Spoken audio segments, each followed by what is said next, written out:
Good afternoon, ladies and gentlemen. Welcome back. Now we will continue with second session of today's conference. Please welcome our third speaker, Professor Davide Matteo Pettenella.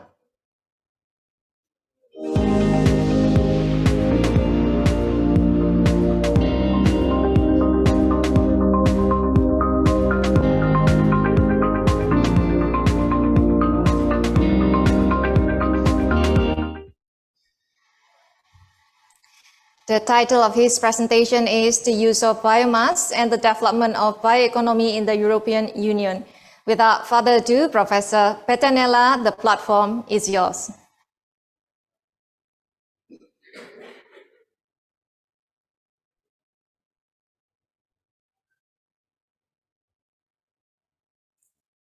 You are still on mute, Professor Pettenella.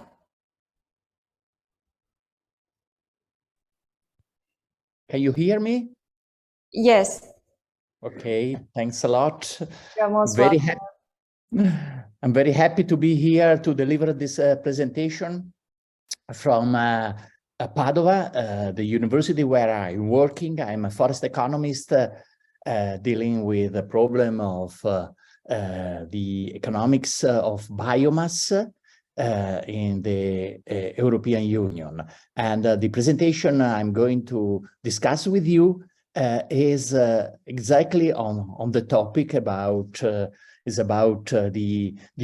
future development of the use of biomass as a fundamental mean for establishing a new economy that we call a bioeconomy in the European Union.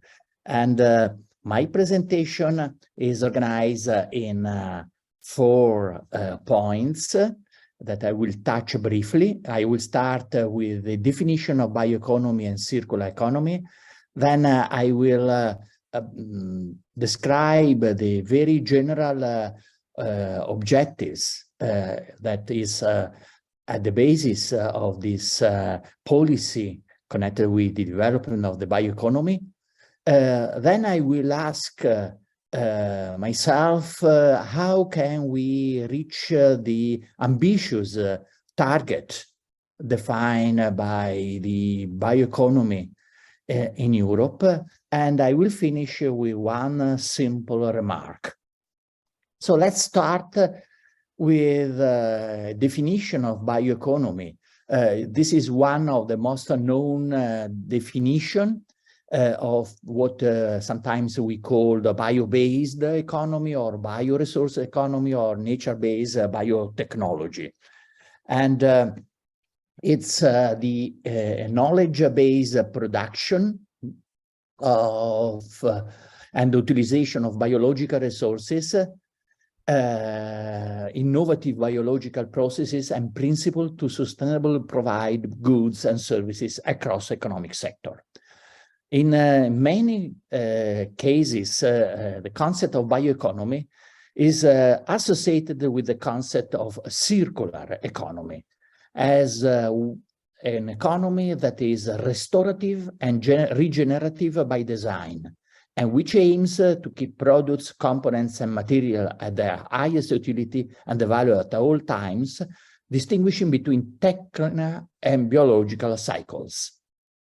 And as a matter of fact, when you read the documents and you analyze the policy for implementing this idea of circular bioeconomy, you may appreciate that there are at least 2 visions underlying the concept of circular bioeconomy.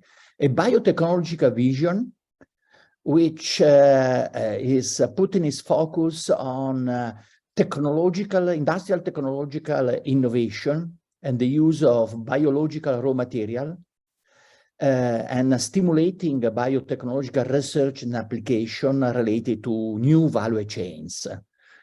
There is another alternative or complementary view of bioeconomy, circular bioeconomy, in which we highlight sustainability and ecological processes, where one aspect that is also considered is the change in the consumption style and in living standards. When I mention this change in consumption style and living standards, I'm mentioning the gradual increase of circularity, in the sense that is not enough and is not socially acceptable only to substitute fossil fuel energy, for example, with renewable energy. But we have to take care of all this step described in the slides, from recycling, repurposing, remanufacturing technology to the very important element of reducing, rethinking, and even refusing the use of some raw material. So it's a more radical, complete set of measures with the aim of really totally reorganizing our economy. Having said that, having defined the objective of the ongoing policy in terms of reaching a new dimension of our economy that we call the circular bioeconomy, let's see which is the general policy objective that is at the basis of defining a very precise target, the target of the decarbonization of the European Union economy. We have defined two targets, one for 2030 of reducing 55% greenhouse gases emission below 1990 levels. And when I mention this reference year, 2030, I remind ourselves that it's only 7 years and 2 months ahead, so a quite close deadline, and to reach a condition of net zero carbon emission in 2050. What does it mean in practical terms, this idea of decarbonizing our economy? It means that we have to substitute not only fossil fuel with renewable energy, but also we have to find raw material based on biological processes to substitute petrol. We need to increase a lot the consumption of biomass and so the production of biomass. And we have to pay large attention to energy-intense material substitution, like cement or steel, with biomass. Think to the needs of developing a totally new ideas of in the construction sector, in the building sector. And this picture is highlighting this radical changes that we have to introduce in our economy. On the green boxes, you see already well-established technology and already well-defined value chain. And on the blue boxes, you see the new value chain that we have to create, sometimes starting from zero. And I would like to mention 5 strategic sectors where radical innovation have to be introduced. This is a summary view defined by FAO in a recent publication on the impacts of the bioeconomy development with special reference to the forestry sector. We have to enhance the production of engineered wood products, new wood-based panels, cross-laminated timber, laminated veneer lumber. We have developed the sector of packaging, wood and especially paperboard packaging, panels, and wood insulation material. We have to create almost from zero a new sector of bioplastic. We have to enhance the use of biomass, both agriculture, but mainly forest biomass, for creating new composite, like a plastic wood composite that have a large use. Finally, we have to radically change the biotextile products that is heavily based on using fossil raw material. Okay, here, of course, comes a fundamental question. Where do we find all this raw material based on biological processes? We have to take into consideration that while we are aiming to enhance the bioeconomy, we have also other parallel objectives connected with biodiversity protection. In our biodiversity strategy, the European Union has established two very fundamental targets. That one of putting 30% of the territory under protection in the European Union and 10% under strict protection, totally protected area. In the first case, 30%, we are speaking about regional and national parks. Or in the case of 10%, we are speaking about areas where the only objective is biodiversity protection. And so, considering these external targets, in order to be able to produce biomass in the future, we have a 2+1 solution. The agriculture-related answers, the forest-related answer, not considering the blue carbon option as significant in the European Union context, the carbon sequestration through all activities in the coastal area. Unfortunately, in Europe, we have no mangroves and limited possibility to develop the sector of the algae production. Let's see some consideration about the agriculture-related answer. In this sector, we have at least a couple of fundamental parallel strategy, the farm-to-fork strategy and the common agriculture policy that have defined by 2030 very important objectives: to reduce fertilizer use by 20% and the use of pesticides by 50%, to have 1/4 of the land to be farmed organically, to restore a large amount of our rivers, and to enhance in a very significant way the provision of ecosystem services. We are going, for example, to approve a new piece of legislation on carbon sequestration in the agriculture sector. What does it mean to have these targets?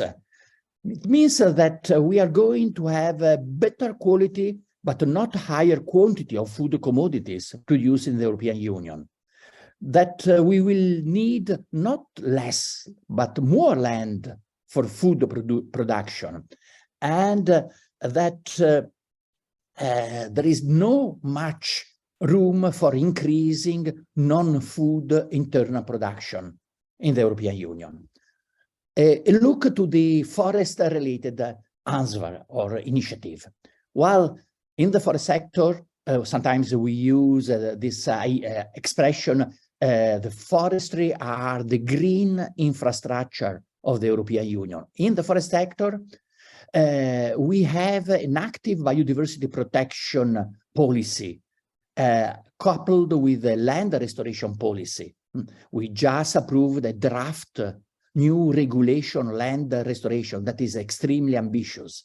We have already decided, for example, to put under full protection old growth forest.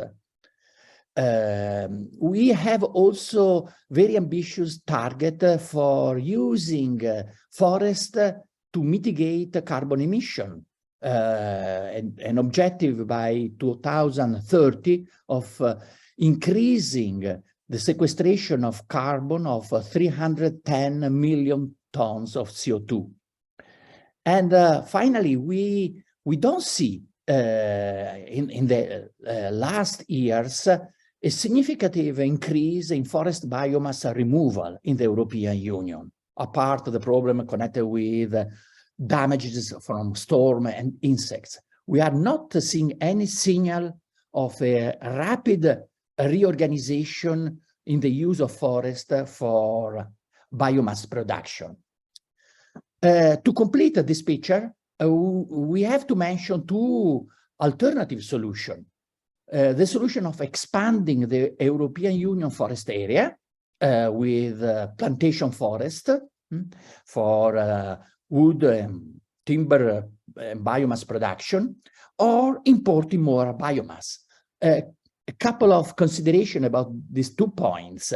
Expanding the European Union forest area. I was really very impressed a few days ago reading the annual emission gap report by the United Nations Environmental Agency, in which there are very serious statements made looking at the climate pledges and with specific attention to the forest climate pledges made by something like 200 countries in the world.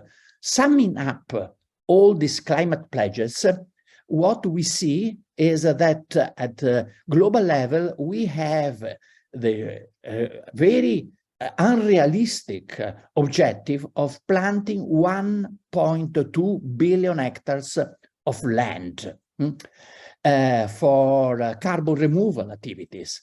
This is an area that is equivalent to, and even more, the size of the United Nations, or United States, sorry. And reaching this target, and we know that anyway, the amount of funds that have been activated till now is very limited, and this is an issue of discussion in the coming COP conference in Egypt. Well, but if we could also partly reach this target, we will create conflicts by displacing farmland and putting climate and food security objectives at odds. And this is a consideration made at global level.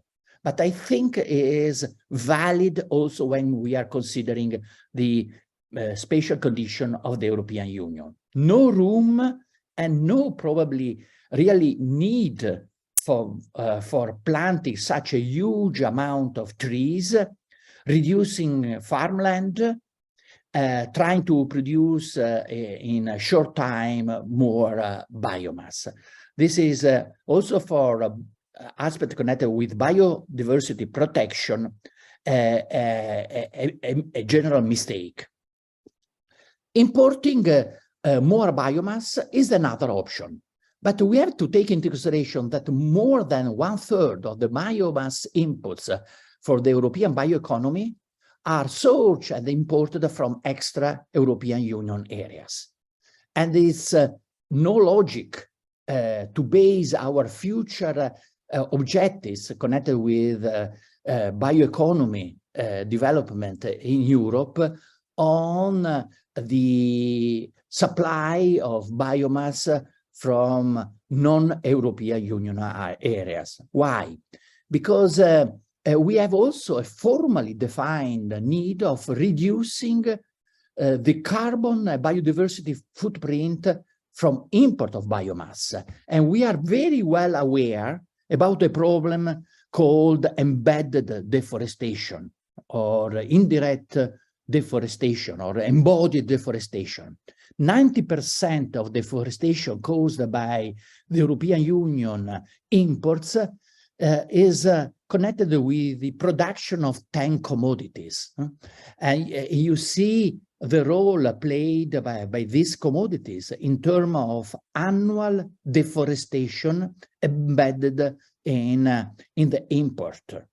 And we have just approved by our European Union Parliament a new regulation imposing a due diligence system in order to introduce in the European Union raw material for these 6 products with a due diligence system based on demonstrating that they are not causing any problem of deforestation and forest degradation. So I end my presentation with a final remark. Getting back to the 2 visions underlying our policy for bioeconomy development, I would like to stress that the social vision is lacking. And there is a need of a strong political vision and adequate implementation tool to take into consideration this problem connected with the change in consumption style and in living standards. As a matter of fact, we are facing not a problem of the direction to be taken. Everybody agree on this idea that we have to change. The problem is in the values and guiding principle for a new political vision, and the problem to find the optimal tools to be used. Thanks a lot for your attention, and I will be very pleased to answer your question.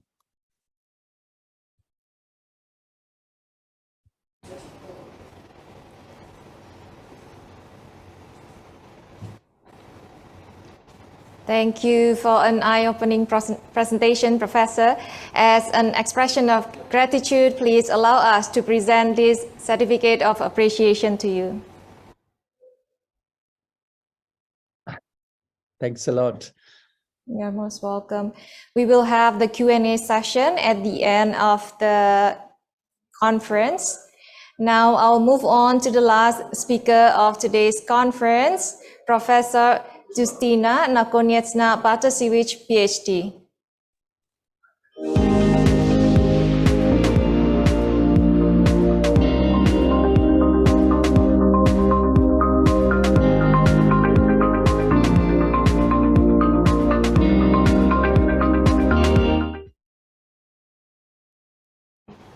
Hello, everyone. The title of her presentation is Social Equalities and Green Governance. Without further ado, Professor Nakonieczna-Bartosiewicz, the platform is yours.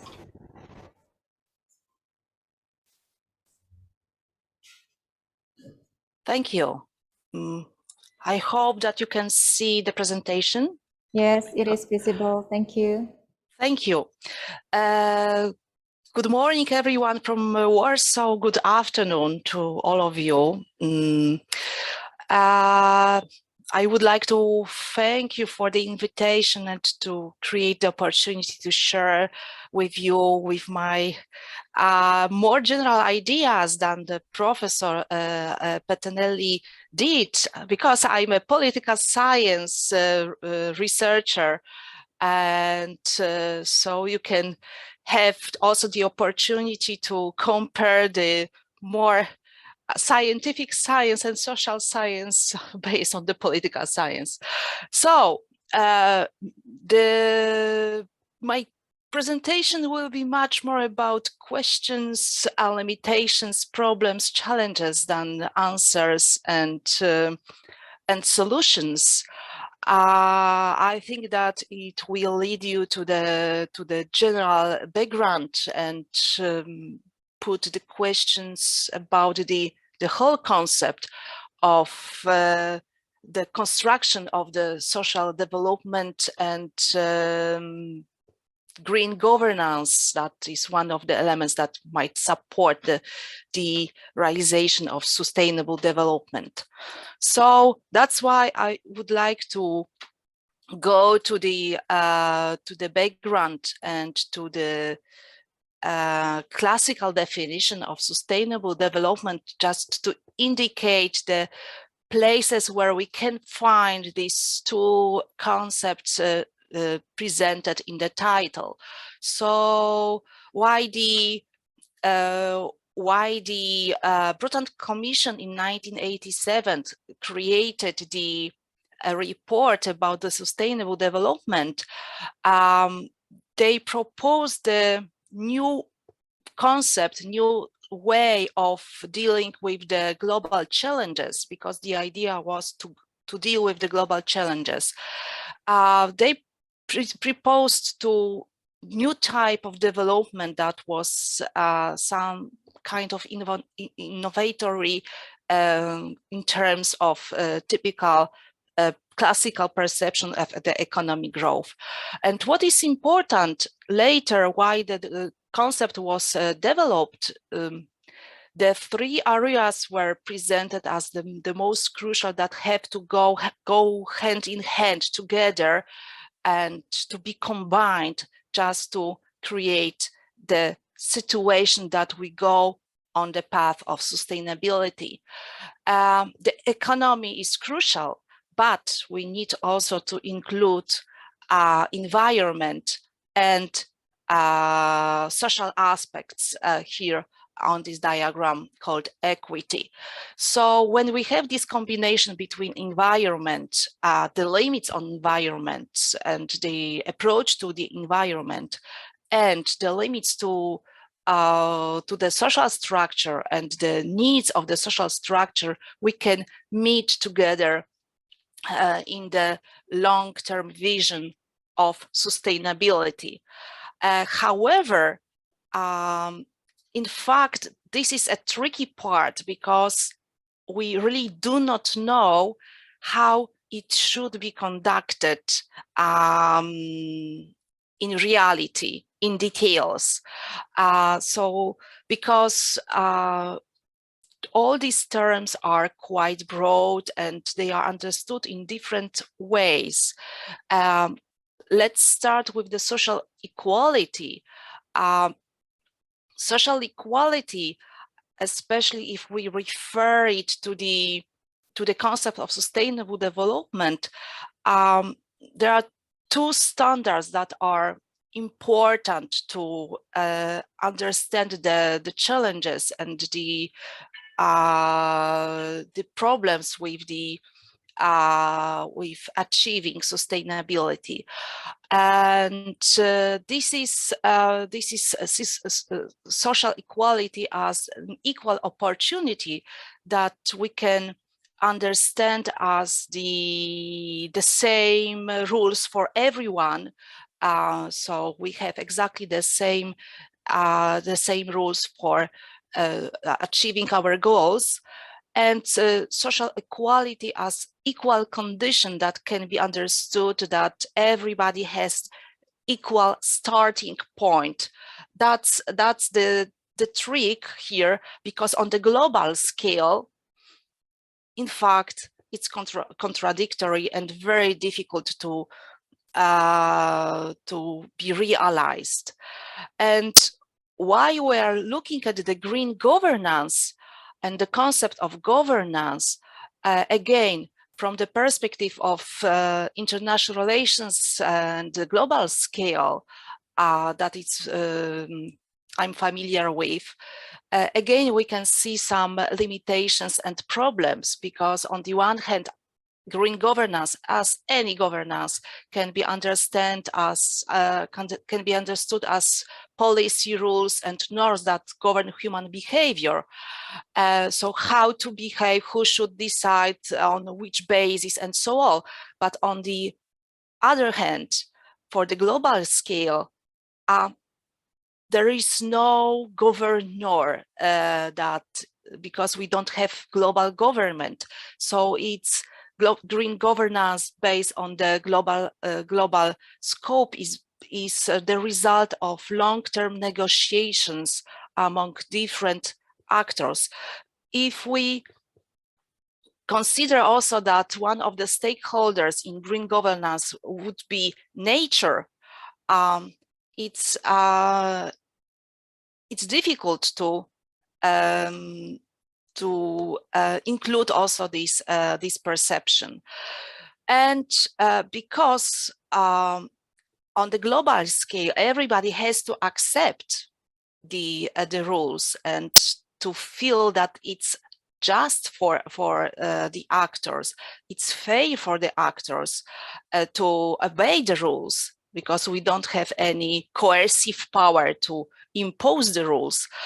It means that one of the crucial elements for the global governance, including green governance, is the feeling of fairness, inclusiveness, justice in the system. And we can see that this approach is included in the sustainability, in the sustainable development idea conducted by the United Nations, for example, as the United Nations discovered recognized that the only way to realize the sustainability, to make under the realization of sustainable development, is when we include in active way different parts of the society. But these are different parts of the society from different countries. This recognition went into the kind of formalization because the United Nations created some groups that are called major groups that are formally included in the process of the negotiations and discussions and applications of sustainable development, including also the climate negotiations. And this engagement of different actors, not only states, is, I think, very important that for the governance, effective governance, that it's not only the impose of the rules, but cooperation of multidimensional stakeholders. However, we can see that when we look at the green governance as the one of the ideas how to achieve sustainability, we can find some challenges. And in my opinion, one of the most crucial challenges for the green governance effectiveness is there are challenges that are connected with the social inequalities, or of the race for the equalities, and they are based on the feeling of justice or injustice in the idea, especially we can see that problem of the environmental injustice is this one who is shaping the discussion about the way how the sustainable development should be conducted. In the most popularized now, narrower sense, we can say that climate injustice and the call for the climate justice is one of the crucial elements. Why it is why it is a key problem? First of all, because it is about who is responsible for what and who pays the bill. So who is a CO2 producer, who is a polluter, who is a consumer of different goods produced on the fossil fuels, and who does receive the consequences of it. And if we look at the on the global scale, we can see that these objects are different. And we can find the divisions on the different levels. First, coming from the classical definition of sustainable development, we have a gap between the current generation needs and future generation needs. The current generations are using, the future generations are going to be taking the side effects. Exactly the same problem and the gap exists if we look at the global scale from the point of view of the economic or geographical division. The global north, the rich countries, the rich societies, and the global south, the poorer countries and poorer societies on the process of the development. And who is paying, who is taking the side effects of the climate change mostly, how the climate change is spread around the globe. It's not equal, it's not the same for each region. We can see that, for example, the global average temperature is increasing mostly on the polar areas, but the effects of this increase are more visible on the Pacific, Asia-Pacific region. Indonesia is one of the examples. You have to change, move your capital because of the danger of flood caused by mostly by the climate change. So that is also the problem of the feeling of being treated in the equal way. So do we have the equal, the same rules of the game? Do we have the same starting points now? No. And it's the second, and it's the next trick and next, we can say even trap here, because if we start thinking in this on this direction, from this perspective, we can have the impression that there are victims of the situation and the winners, free riders of the situation. And of course, the discussion who should be more engaged in the sustainable development and what should be the first. This discussion started very early, because in the United Nations we can find some voices about this even in the 1970s.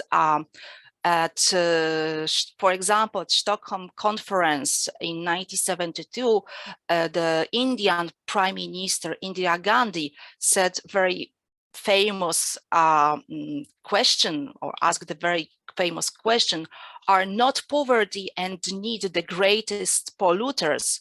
And she added in her speech on this conference that environmental problems of developing countries are not the side effects of excessive industrialization, but reflect the inadequacy of development.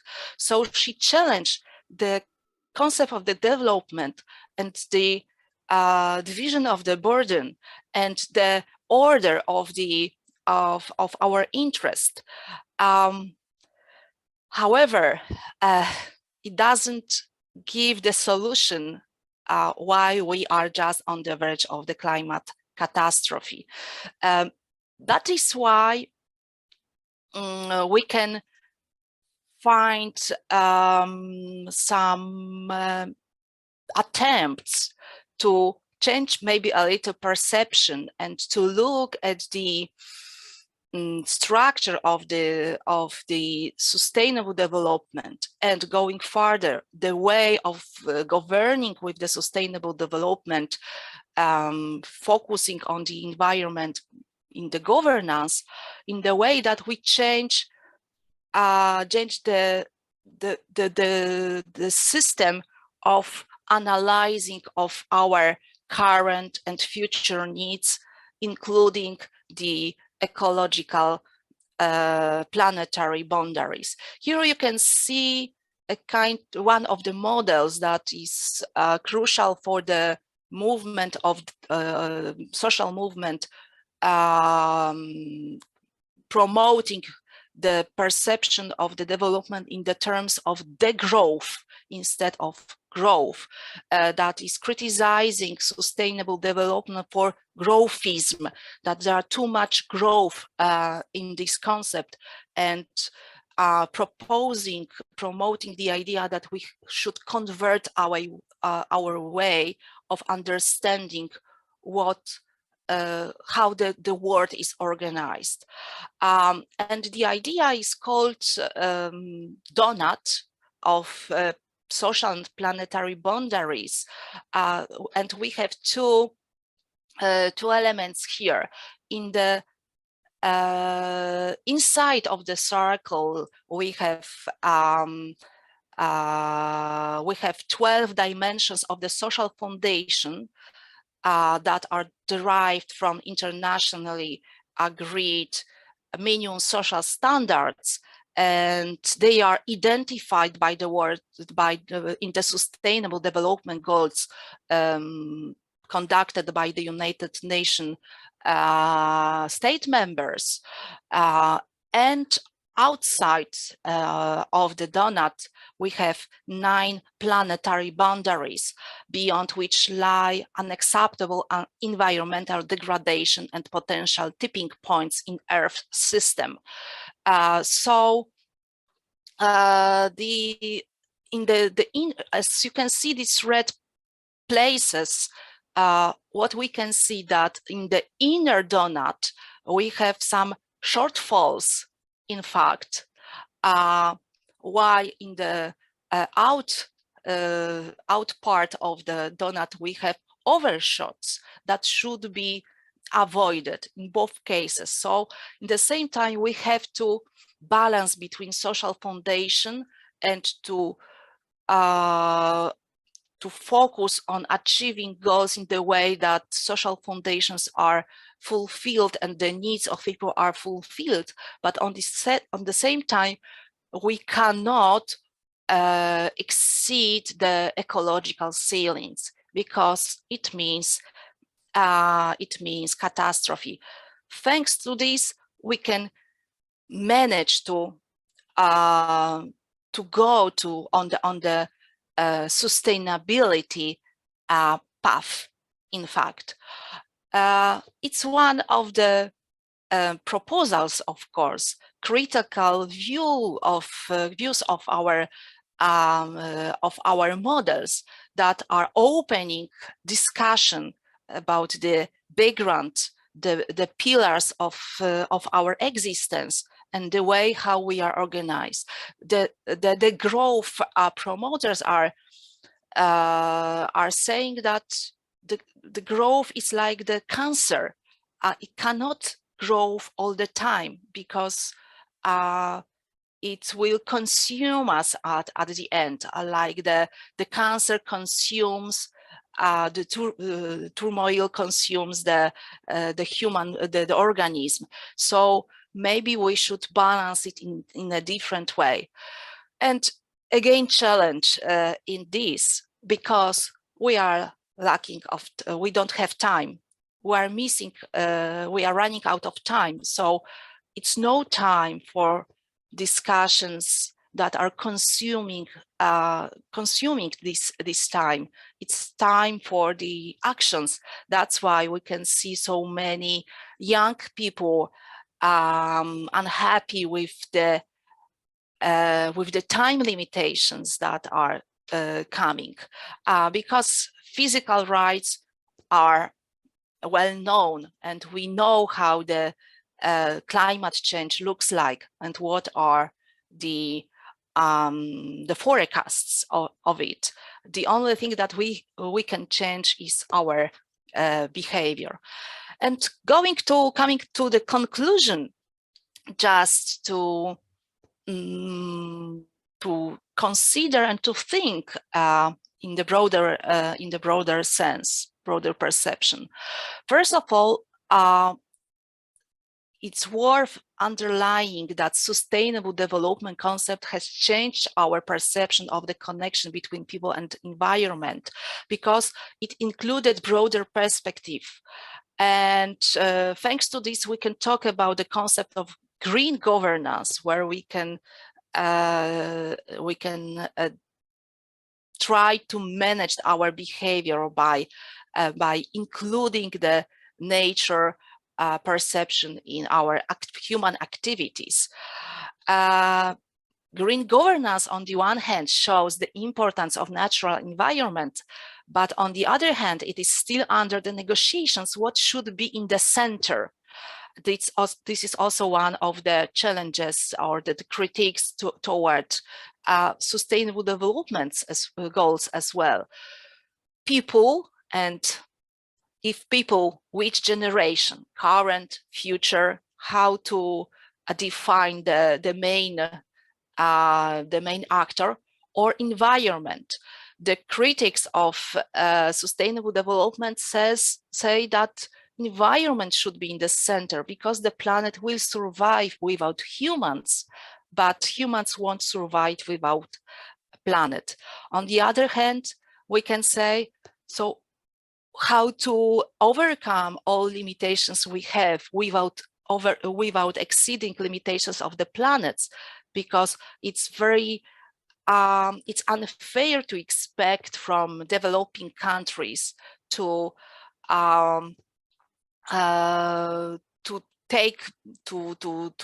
take burden as much as developed countries.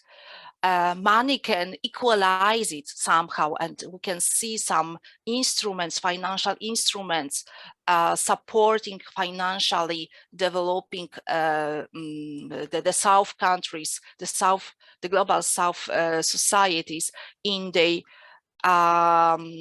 attempts to achieve sustainability, but money is not enough. So what should be in the center? And the third point is that the weakest link in the chain, in the perception of the fairness and the justice, and the perception of the equality, social equality in the governments by its stakeholders, is if we want to be involved or not. If we feel that it's unjust, unfair, that we don't have any chance to achieve the goals, we just leave the system. We will not start. We just avoid this. So if we don't start from this social part, when we convince people that it's that they will be treated in the fair way, the system won't work, and still these norms will be treated as a kind of imposed regulations that are external, not internalized by the people. And I think that I will stop here. Thank you very much for your attention, and I think that we can discuss this topic later in the Q&A session.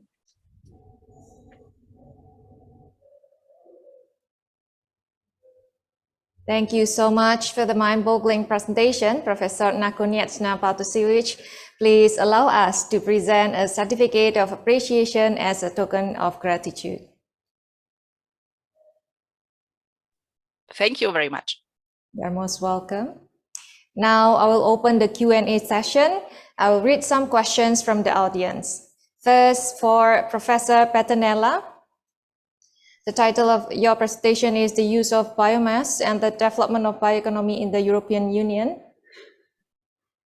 You mentioned about the importance of the decarbonization, which is the substitution of fossil fuel with renewable energy, raw materials based on petrol by using biomass.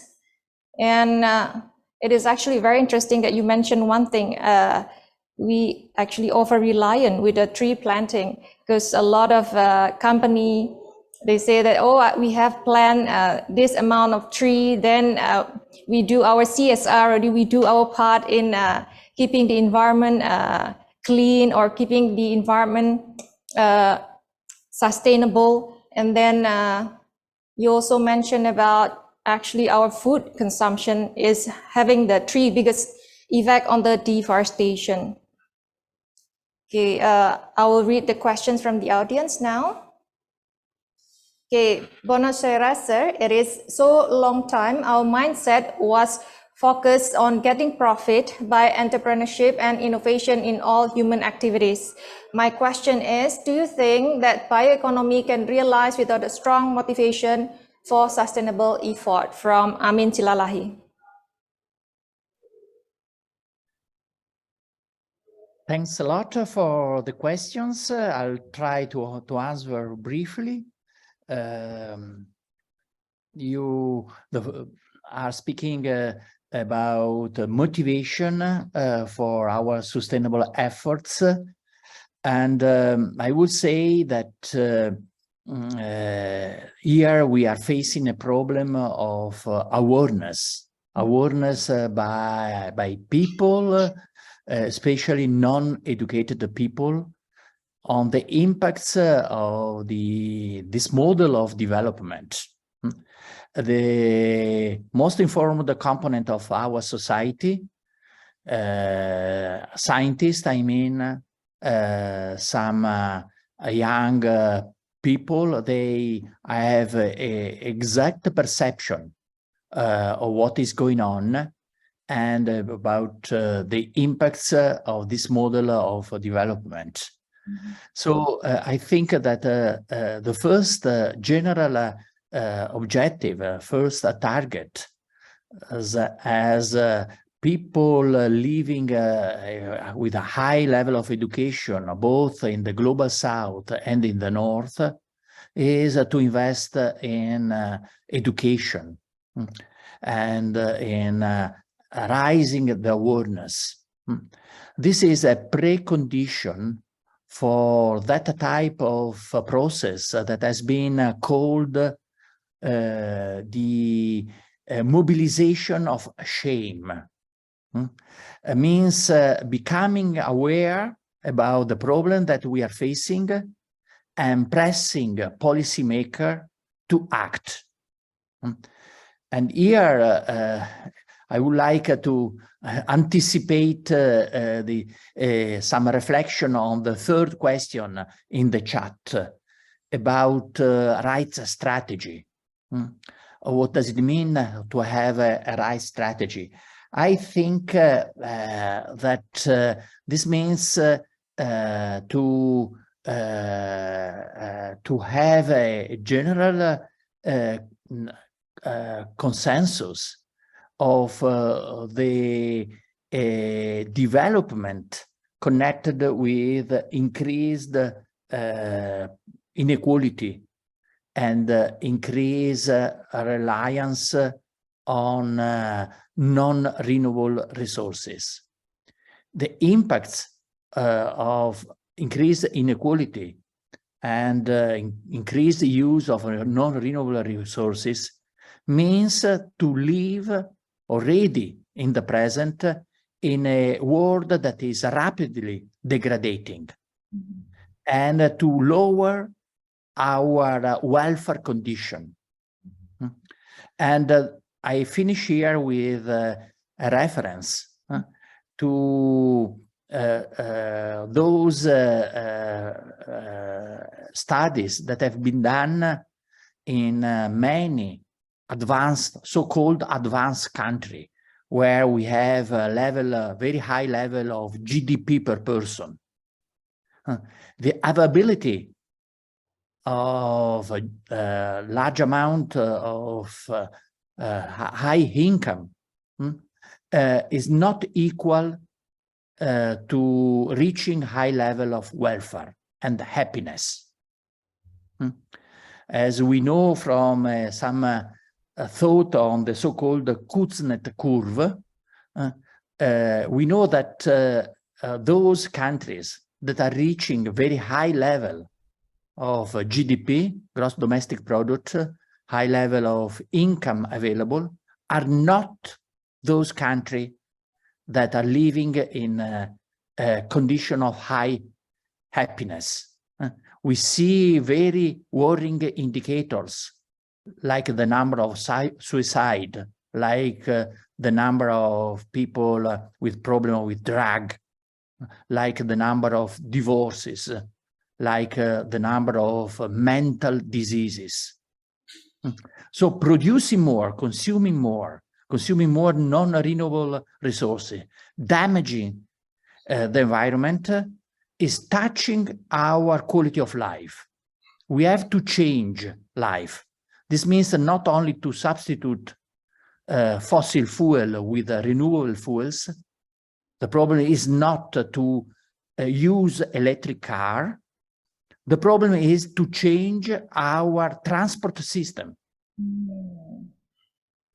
I hope I am clear with this example to pass through, to give you the idea that is not only a technological problem that we are facing, but is a problem of reorganizing our living standards and our style of consumption. All right. Thank you so much, Professor Pettenella. I do agree with you that we need to change the system and also our consumption pattern, actually. And we have another question from Ms. Berta Resivia for Professor Pettenella. May I ask, can you please tell me your opinion about bioeconomy in Indonesia? Is it applicable in Indonesia? Oh, by sure. Indonesia is one of the largest countries in the world. Is in the 15th position in terms of land sites. It's a wonderful country, rich of biodiversity and any type of natural resources. So in the same time, you are facing big problem, but you have also big potentials. And there is a much more room for improving your techniques of land use to take advantage of the large potential in biomass production, much larger than in many other countries, to promote a new vision connected with the circular bioeconomy. You have a lot of potential connected with recycling, reusing, and making use of all waste from urban consumption. These are potentials that we have not in Europe, because we have already reached in Europe high level of recycling, high level of reuse of natural resources.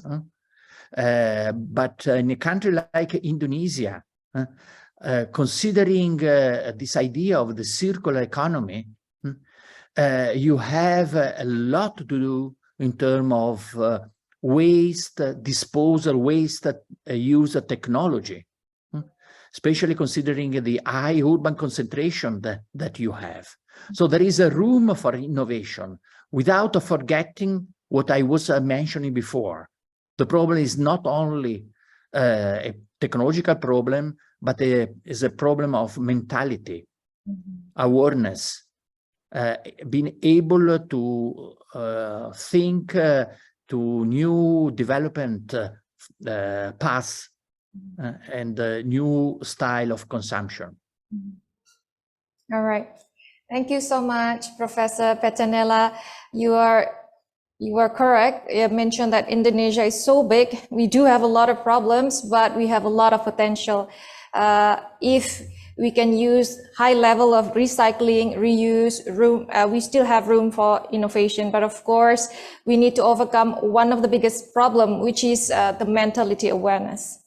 Now I have one more question from Mr. Shafril Amir. What is the right strategy for implementing a circular economy so it doesn't become an empty slogan for human sustainability than just short-term economic interests? Well, let me mention one aspect that I was touching in my presentation. The problem is that of being able to cope, to consider the trade-off. Because from one side, of course, we have to convert our classical economy to this idea of the circular economy. But on the other side, we have to take care of biodiversity protection and climate change impacts. These are three much connected aspects, but there is a trade-off. And I would like to suggest to my Indonesian colleagues not to forget this problem of balancing different objectives and to have a perfect knowledge about the trade-off. You cannot do the mistake that we are doing in Europe, that we put very ambitious target all together without taking into consideration the problem that you cannot protect 30% of your land, increase and substitute, increase biomass production and substitute fossil products, protecting the climate condition and sequestering a huge amount of carbon through your forest. You need a realistic approach that is based on concrete, feasible measures in the field, much referred to the context, to the local context. And the risk that we are running in Europe is to think in a separate way and not to appreciate and work on the trade-off, not to understand the need of discussing a balanced approach among different objectives. That is something that we need to do. While we are thinking to a new world, to a new economy, we have in the same time to make the day-by-day decision about the proper compromise that we have to do between biodiversity protection, climate change prevention, and bioeconomy development. All right. Thank you so much, Professor Pettenella. You mentioned about we need to balance different objects and we need to learn the mistake from other countries, and we should not put too ambitious target, and we need a realistic approach to achieve a doable circular economy. All right. Thank you so much once again, Professor Pettenella, for a very interesting discussion. We learned so much from you. Now I will move on to our second speaker, Professor Justyna. The title of her presentation just now is Social Equalities and Green Governance. Okay. Just now you close your presentation with this statement, which is very mind-boggling. It's about the perception of fairness and justice in the governance by its stakeholders, because we, as the citizens of the country, sometimes we all keep blaming each other. We are not the one who produce all the carbon dioxide, why we should overcome all the problems of the climate change. Okay, now I'll read the questions from the audience. I have one question from Dr. Kade. What is the role of participation in the social equalities and the green governance? I must say that participation is crucial. And we can see this awareness of the role of the participation in generally, not only in the green governance, but in the whole idea of sustainable development.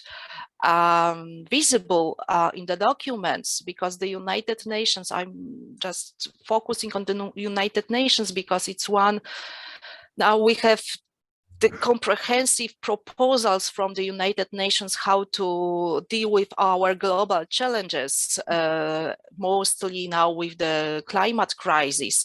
And there the participation, the principle of inclusiveness is one of the crucial ones. It was added after the Millennium Development Goals were much more focused on the a kind of solution from the developed world to the developing countries to increase development in the developing countries. In the SDGs, this perception was changed into more comprehensive and more inclusive. So yes, participation is absolutely important, because generally in the governance, as I understand from the international scene, doesn't exist without grassroots bottom activity. This is also what Professor Pettenella said, that on the global scale we have some very artificial, very abstractive goals that are sometimes very hardly to be understood by individuals, by local people. But in fact, everyone is responsible for achieving them on the limited individual scale, because it's our decision whether we change our pattern of the consumption or we will try to bypass some regulations. It's our decision whether we want to have more cars, and we believe that it will be the measure of our success in life if we have more cars, more houses, and more wealth, or we focus our attention on different areas. It's maybe philosophical now more than political, but only the change of our attitude is the way to survive. We are talking about our survival. It's not 1970s when people just started to be aware of the connections between environment and human activity. It's not even 1980s when humanity realized that we are responsible for the not only for our past activities, but also for the future generation. It's not even 2000 when we decide to, as United Nations, tried to create some global model to support countries in development. It's 2022, just before, just on the verge of the climate catastrophe. It's just a matter of our individual activities. We can see sometimes quite weird from the regular individuals, weird reactions. People are trying to destroy precious paintings, saying that it's the same. It was with Van Gogh and with Vermeer recently, but the concept is that just look when the precious something is that its pressure is destroyed, and this is our planet because we have the only one. So do we stay and look without any reaction on the tomato soup on the painter? No, we don't. We just try to clean it up. And it's the same with the global scale. So the participation is also crucial, but the participation will not work without the feeling of just and fairness. That's the trick point, this normative aspect of sustainability. All right, thank you so much. You are giving a very good example about the story of the painting just now. If you have a very valuable paintings and it get spilled by tomato soup, of course you try to clean it because it's very valuable. It's like one of the only painting by Van Gogh, for example. And then for the environment, we should do the same thing, actually. That's a very good awareness. I mean, we need to let people know about it. All right. We have second question from Professor Bonaventura. How do you think social structure and cultural tradition should be contribute in the green governance? Because sometimes the cultural challenge the policy proposal in the green governance. It's sometimes culture and green governance just doesn't go together. What do you think? Yes. I think that it would be much more about my thinking and my opinion than the research, because culture is not my area. But I have impression I come from Europe, and so I can complain a little about the Western values and Western Europe without being accused of being discriminatory. But what type of culture we are talking about? If we look at the traditional cultures, do we see, in fact, this drive to impose on the nature? Of course,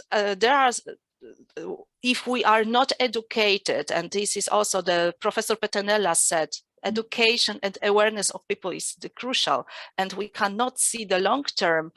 And if it's supported by the culture of consumerism and drive of having more and more all the time, and to compete with everyone for having more and more, it will be a challenge for the green governance, because these people will not accept the fact that they have to resign from something, or this right for having more and to be perceived as a better because we have more, will not let us to see the problem that we are going to lose everything if we don't stop consuming so much. And so overconsumption is the problem, not the culture as especially traditional cultures, because mostly, as far as I know, mostly they promote a kind of cooperation with the nature. Even if we talk about hunting and eating animals, still it's the drive is not agreed, but fulfilling our basic needs. So and it's a little wishful thinking, of course. I'm just aware of it, that it's my perception. But to make it much more objective and analytical, the culture is the matter of the awareness and definition. So I will present a constructivist view. So we construct and deconstruct concepts. So it's our hand now, the change of the way how we understand the different concepts. As also Professor Pettenella said, we have to change. And we can change if we are aware what is the stake, and the stake is a survival. Just to finish this comment, a few days ago there was a press release about archaeological discovery in the ancient Solomon mines, discoveries that the researchers were able to explain why the ancient Solomon copper mines collapsed a few thousand years ago. What was the reason of the collapse of the civilization? In fact, the reason was agreed: overconsumption, because miners wanted to produce so much copper that they burned all trees around. And in fact, they didn't have more fuel to burn copper more. In the result, the mining infrastructure collapsed for 1,000 years. So the biomass had to be reconstructed first. And so this is the example from the history that if we overconsume and we destroy it, we will stay with nothing. So maybe it's better to change our behavior and to survive. All right. Thank you so much, Professor Justyna. So actually, it's not the traditional culture that caused the destruction or it goes the opposite of the green governance, but it's actually the overconsumption pattern. It's not the traditional culture, because in the traditional culture, normally we have the local wisdom that people in the past, they won't take more than what they need from the nature. But if there is some abnormality like the one that you mentioned just now, people start taking more than what they need, and they become very greedy. Then after that, there will be a disaster even 1,000 years ago, and the pattern is happen again now. Right now, we can feel it, like people keep doing the same thing for the overconsumption. Then we will have the climate change to become the worst, in the worst condition. All right. Now I have more questions from Mr. Amin Silalahi.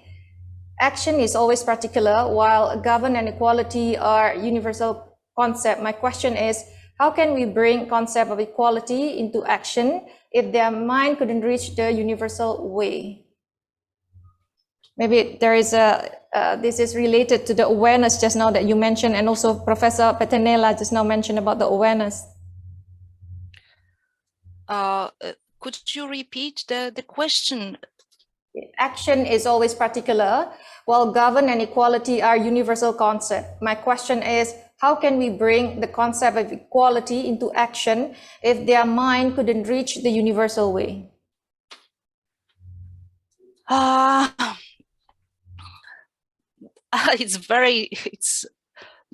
That's one of the contradictories, in fact, and one of the elements of the critics.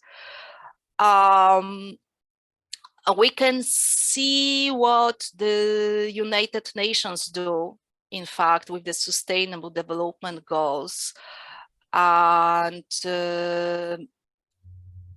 that even though I'm not the quantitative researcher, but here quantitative perception might be the solution. The United Nations did a big effort, the United Nations experts did a big effort to create some metric standards and to adjust them to the local conditions, and to create, it's very complex and very detailed system. In fact, when we just look at this structure of measuring these numbers of the goals, these numbers of the targets, the sub-targets in the targets, it looks absolutely awful. And it was one of the elements of the critiques of the SDGs, that there are too many, too detailed, too mathematical. But on the other hand, maybe we don't know it yet. Maybe this is the solution, that we can create a kind of metric model to see how much we have achieved the goal. If we have, if we achieve only 50%, still it's better than nothing. So on the one hand, the calculation, on the other hand, the sane awareness of the possibility of the limits of the achievement. So it's very difficult to expect from countries such as Indonesia and from countries such as, let's say Poland, because still we are smaller and we are on different geographical positions, we are on different economical positions, we are on different demographical positions and environmental positions. So we have different challenges. But again, metrics might help us to see where we are, so adjust our position, and then to decide how much we can go farther. So we are under the project, so we don't know if it will work or not successfully at the end, because on the other hand, it takes so much time to discuss, to adjust, to create, to negotiate. So it might be a problem, but politics usually needs time to convince all actors to the solution. All right. Thank you so much, Professor Justyna. I have another, this is not a question, but just some statement or opinion from the head of the Research Center of University of Merdeka Malang, Dr. Pindo Tutuko. He said that I express my appreciation for this material. I really agree with what the two presenters said, that it is necessary to have the same thinking in dealing with and addressing global problems, because not all heads in this part of the world have the same concern and problems in addressing green sustainability development issues. Although it is difficult to reach an agreement, at least every country with its various elements has started to act with a positive view, for example, by referring to SDG. He said again, there are no complaints or arguments about this. I think they both have done research and received input from various parties regarding green sustainable development and the Earth's environment that must be protected together. All right, thank you so much, Dr. Pindo, for your opinion. I will continue with another question from Dr. Laksmi. For Professor Justyna, do you have experience on the measure to implement the new concept or approach of green governance to the local community that could be already have their local values and resources themselves, beginning from the planning step until how you execute the plan? I will give the general answer because I don't study local communities in the way just I can say that I know the project here in Poland or somewhere in Europe about the implementation. However, I will say a few words about a general drive that we can see now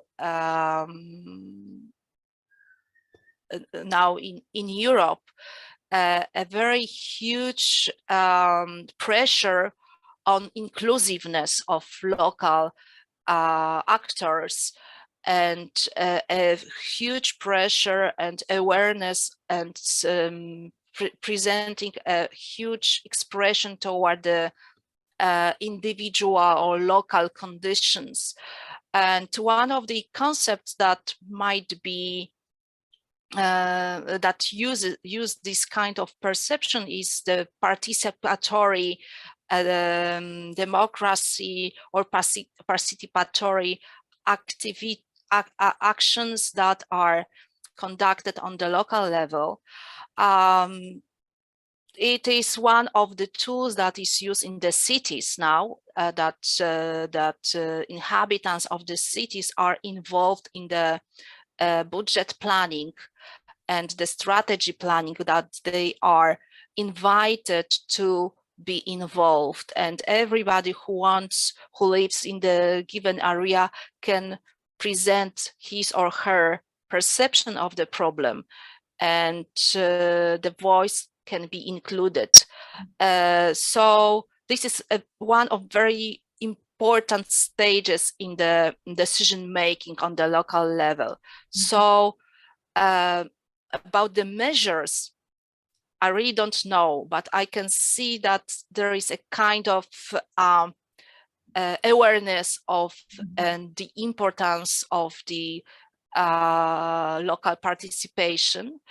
I just make a little historical digression that these participatory actions in the cities came from the Latin America, from Porto Alegre, and they appeared almost more than 24 years ago in Porto Alegre, that local authorities, municipal authorities, invited people to decide how they want to spend money on the local issues. So the districts, people living in the given district could decide whether they prefer to have electricity or the pavements, whether they need to have some other industrial infrastructure investment, or money should be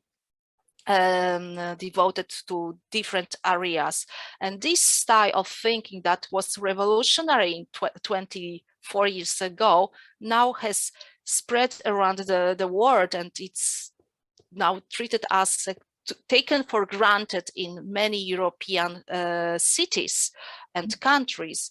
And I think this is one of the elements. So going further, how local people are satisfied with, how their needs are satisfied, is one of the elements that is that authorities are aware very often.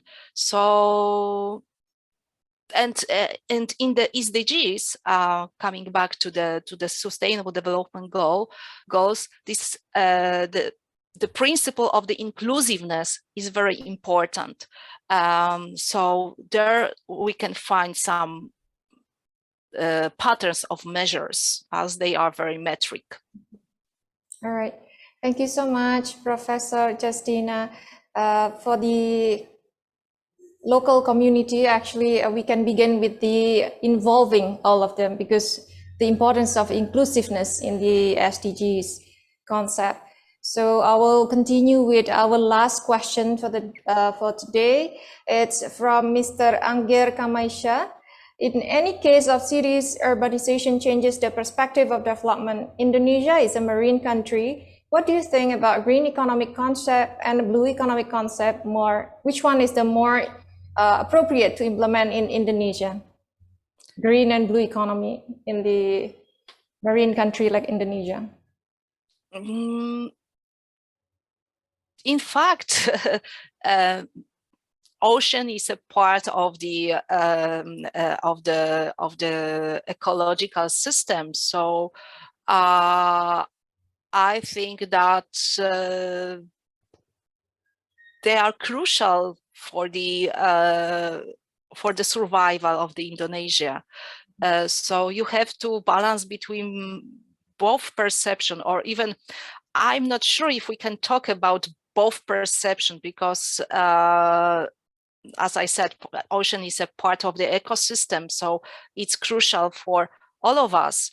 And the oceans are probably one of the solutions of many of our problems, including hunger and climate change. On the other hand, they are the source of some threats that we can face due to the environmental changes. So I wouldn't divide these into these kind of categories that we have blue governance, green governance, maybe yellow governance if we just focus on the farming and the crops that are yellow. What is positive in this kind of perception, that we can see the role of the other aspects that only economic growth calculated in the GDP terms, in the financial terms, and we include the awareness about the biomass, that is important, our effects of our activities, especially that we have to be aware side effects. We are balancing on very, very thin red line now. And if we overconsume ocean, this is one of the ideas how to feed the world, that we should focus on the sea diet and to focus more on the fishing, that it's much more less carbon emission way of eating. But on the other hand, if we destroy the ecosystem of the oceans, and it has been already destroyed, the ocean will not work properly in the process of the balancing of the emissions, and it might be also a source of the threat for the land. So I think that the broad multi-dimensional perception, that it's absolutely difficult to be achieved, but it's crucial now, because we have to consider the needs and interests and effects not only for our lives, but also for other actors, other stakeholders. I really love the concept of stakeholders. So when we have to include in our evaluation of our activity other actors that might be affected with our activity. And if we include ocean, include in land, include air, we can see, sometimes we can see effects that we wouldn't consider. It's like with the perception how much we should eat meat. On the other hand, we can say that meat production of the meat produces a lot of methane, that it's also greenhouse gas. On the other hand, if we focus on the only vegetarian diet that is based on the exotic plants or on the soya only, mostly, it also produces a lot of carbon. So the balancing and choice which solution is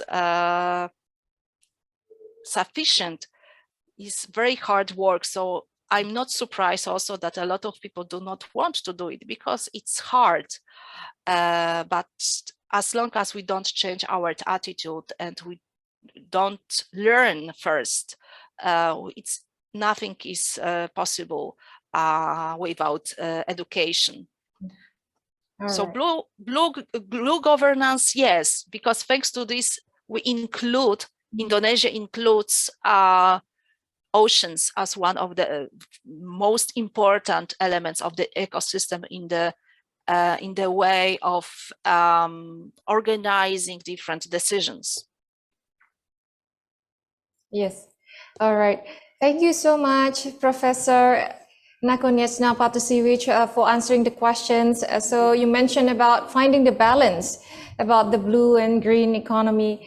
So once again, thank you for Professor Davide Matteo Pettenella, and thanks to you, Professor Justyna Nakonieczna-Bartosiewicz, for your generosity in sharing knowledge and valuable experiences with all of us. I believe we all learned so much from today's conference.